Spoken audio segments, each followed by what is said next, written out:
most brutal conflict in history. Tanks, planes, machine guns. But one man brought a sword. He was a commando, special forces operative. His name was World War II, a conflict defined by advanced weaponry, industrial destruction, and the sheer brutality of modern combat. But not everyone got the memo. Meet Lieutenant Colonel Jack Churchill, also known as Mad Jack. A man who, in the age of machine guns, chose to go to war armed with a Scottish broadsword, a longbow, and a set of bagpipes. His personal motto? Any officer who goes into action without his sword is improperly dressed.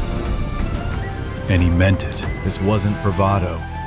It was a way of life for a man who believed in ancient codes of combat, even in the deadliest of modern wars. Before the war, Churchill was an acclaimed archer, representing Great Britain at the 1939 World Archery Championships. He even had a cameo in a film using his bow. When war broke out, he immediately volunteered. But instead of the usual training, Jack brought his unique skills to the newly formed British Commandos. These were elite, unconventional units, perfect for a man who preferred a cold blade to a hot barrel. His fellow soldiers were initially skeptical. Who brings a sword to a gunfight? But they quickly learned to trust his eccentric genius. His legend began in 1940, during the fall of France.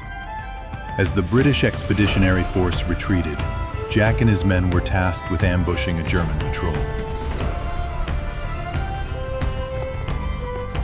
He charged first, letting out a primal scream, and cut down a German sergeant with his sword. The first official kill with a broadsword in World War II. The rest of the patrol, stunned by the sheer anachronism of the attack, quickly surrendered. Jack had made his mark. Jack wasn't just a swordsman. He was a master of psychological warfare.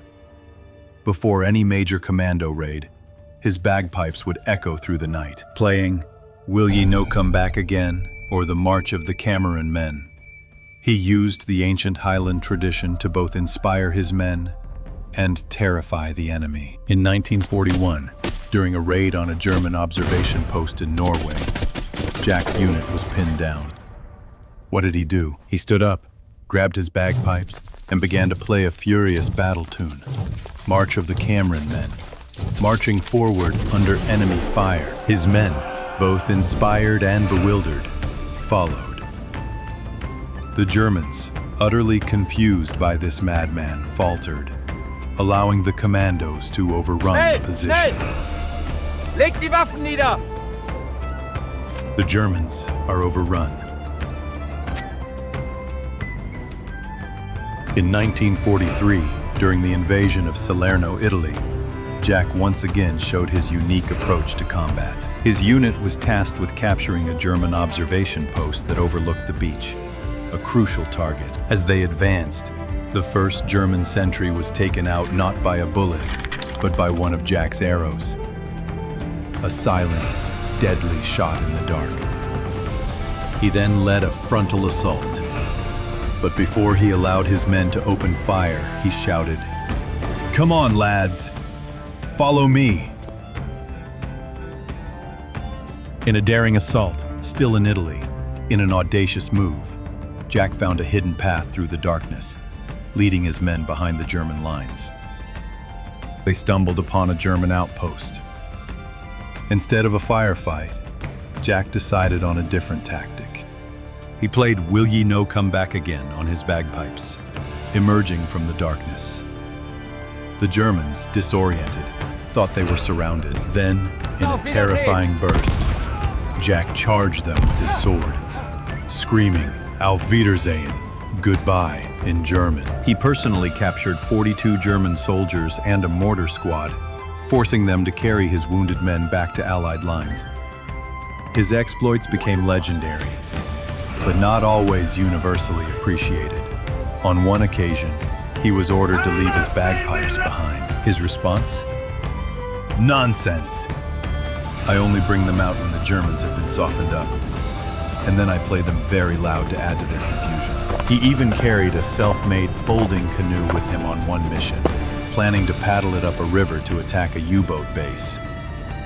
The mission was called off, but the sheer absurdity of his plan only added to his growing legend. Jack Churchill was a man out of time, but his anachronistic approach often worked better than modern tactics against a bewildered enemy.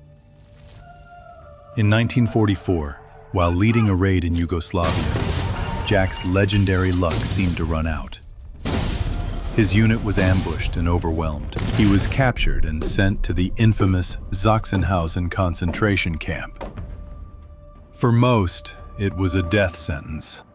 For Mad Jack, it was just another problem to solve.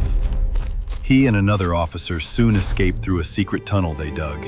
They were recaptured just a few miles from the Baltic coast. Transferred to a prisoner of war camp in Austria, he simply waited for his next opportunity. It came during a power failure. He marched for 8 days, covering 150 miles over the mountains, surviving on vegetables he cooked in a rusty can. He finally stumbled upon an American armored column and was safe. He was eager to get back to the fight. But he received news that genuinely disappointed him. The war in Europe was nearly over. He famously complained, "If it wasn't for those damn Yanks, we could have kept the war going another 10 years. He managed to get transferred to Burma to fight the Japanese, but by the time he arrived, the war had ended there too. The greatest adventure of his life was over.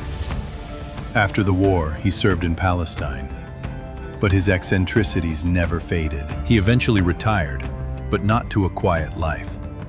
He moved to Australia and became a passionate surfer. He died peacefully in 1996, a true original, and one of the last great adventurers of the 20th century.